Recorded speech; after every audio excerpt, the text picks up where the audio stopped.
batu. Mereka orang-orang yang menolakmu, padahal engkau berharap mereka dapat melindungimu. Nabi Muhammad bilang, fa innahum qaumul la ya'lamun. Mereka kan berbuat itu karena nggak ngerti. Lagian saya masih berharap. Durofah ini ya, hati nggak tegaan, bahkan kepada yang telah menyakiti dirinya. Aku masih berharap, kata Nabi Muhammad, andai pun mereka tidak beriman, anak-anak mereka nanti akan beriman kepadaku. Yang melempari Nabi didoain dapat anak soleh. Nabi sama yang melemparinya dengan batu, sama yang menolaknya masih didoain, semoga andai pun mereka nggak beriman, anaknya biar nanti pada beriman. Didoakan dapat anak keturunan yang soleh. Saudaraku sekalian yang saya muliakan, ini bisa kita tahu nih betapa sangat setianya baginda kita Nabi besar Muhammad, dan betapa kita nih dalam kehidupan seringkali nggak setia sama Allah SWT.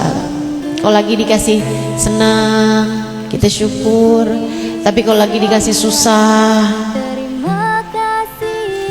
banyak diantara kita tuh yang kenapa harus saya ya Allah, saya padahal udah sholat, saya padahal udah ibadah, kenapa saya engkau beginikan ya Allah. Kalau ada orang nyakitin kita, rada susah kita mau doain baik buat dia, betul? Ada orang nyakitin kita, habis itu nggak berapa lama dia sakit, kita bilang tuh kan, kalau urusannya nyakitin saya tuh kan, liatin, nggak bakal Allah biarin. Masya Allah. Atau kalau disakitin sama orang lain, jangankan mendoakan kebaikan buat dirinya, banyak diantara kita yang malah di dunia sih saya maafin, tar di akhirat saya akan tuntut dia di hadapan Allah. Udah kayak jadi panitia akhirat, mau nuntut orang di hadapan Allah tuh kamu siapanya malaikat Malik. Sehingga sekalian yang saya muliakan, ini baginda kita Nabi besar Muhammad sallallahu alaihi wasallam, dzurafatin wa dzu wafa, pemilik kesetiaan. Hingga bahkan ketika Nabi kita Muhammad alaihi wasallam sesudah berbicara sama malaikat tersebut, Nabi selonjorin kakinya, dia usap-usapin, nah kain dia bawa, beliau usap-usapin, luka-lukanya dibersihin. Kata Zaid bin Haritha,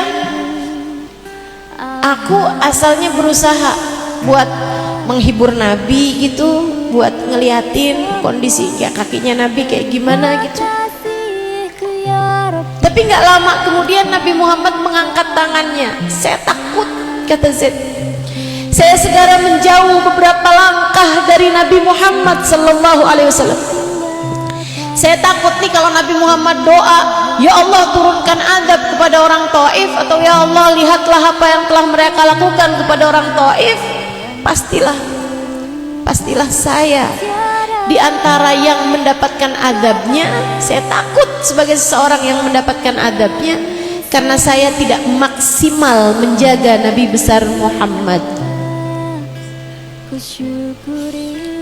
Akan tetapi Nabi Muhammad mengangkat tangannya kemudian berkata, Allahumma inni ashku ilaika du'fa halati wa qillata hilati wa hawani 'alan nas. Ya Allah, aku mengadu kepadamu. Bukan orang Taif yang diaduin. Kamu kalau lagi sakit hati sama orang, coba tuh liatin hati kamu. Siapa yang kamu aduin? Kita kadang disakitin sama orang dikit, udah langsung kita aduin dia kepada Allah. Ya Allah, lihatlah betapa sangat zolimnya orang itu. Saudara saya sendiri ngerebutin warisan saya, ya Allah. Seseorang yang seharusnya menyayangi saya, justru malah menyakiti hati saya. Suami saya, ya Allah, suami saya. Betapa sangat kejamnya dia, ya Allah. Tidakkah kau lihat, ya Allah, saya ini kan tiap hari tahajud, tiap hari duha. Udah langsung tuh kita sebut-sebutin amal ibadah kita, ya kan? Ada yang begitu?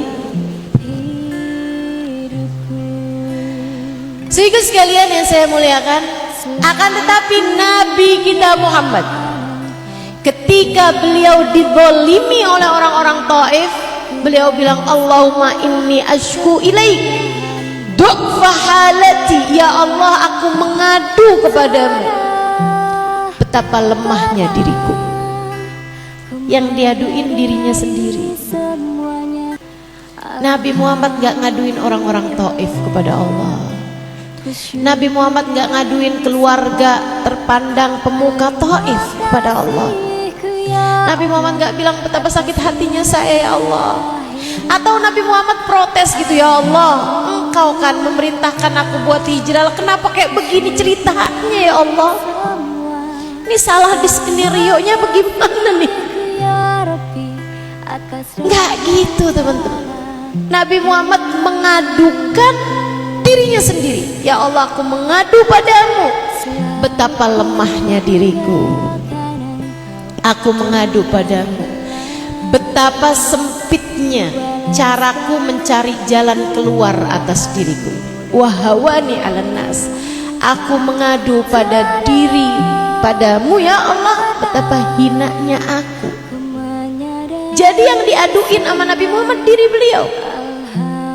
Coba ini, kita kalau lagi sakit hati sama suami, jangan ngaduin suami, ngaduin diri sendiri aja. Ya Allah, ya Allah, maafkan hambamu ini, ya Allah, belum bisa jadi istri yang soleha. Digituin aja sakit hati. Maafin ya Allah, bimbing hambamu ini ya Allah. Gitu. Adukan diri sendiri. Punya orang tua yang kayaknya nggak sayang, nggak usah ngaduin mereka ke Allah, aduin diri sendiri aja. Ya Allah, maaf ya Allah, belum bisa jadi anak yang berbakti sama orang tua dalam segala keadaan. Bimbing ya Allah, biar bisa jadi anak yang benar buat orang tua saya. Ajarin ya Allah, ajarin. Itu yang dicontohkan Nabi Muhammad. Nabi Muhammad tidak menyalahkan orang Taif, apalagi mengutuk mereka. Nabi Muhammad tidak menyalahkan takdir Allah atas diri beliau. Yang beliau salahkan lagi dan lagi untuk segala keadaan adalah nafsu beliau sendiri, adalah diri beliau sendiri. Saudaraku sekalian, kenapa? Sebab Nabi Muhammad adalah seorang yang sangat setia kepada Allah, selalu ridho dengan apapun yang menjadi keputusan Allah. Sampai Nabi Muhammad bilang di akhir-akhir munajat beliau, Nabi Muhammad bilang kayak begini, Allahumma illam yakun alayya bika ghadabun fala ubali. Ya Allah, apapun yang terjadi, apapun yang terjadi,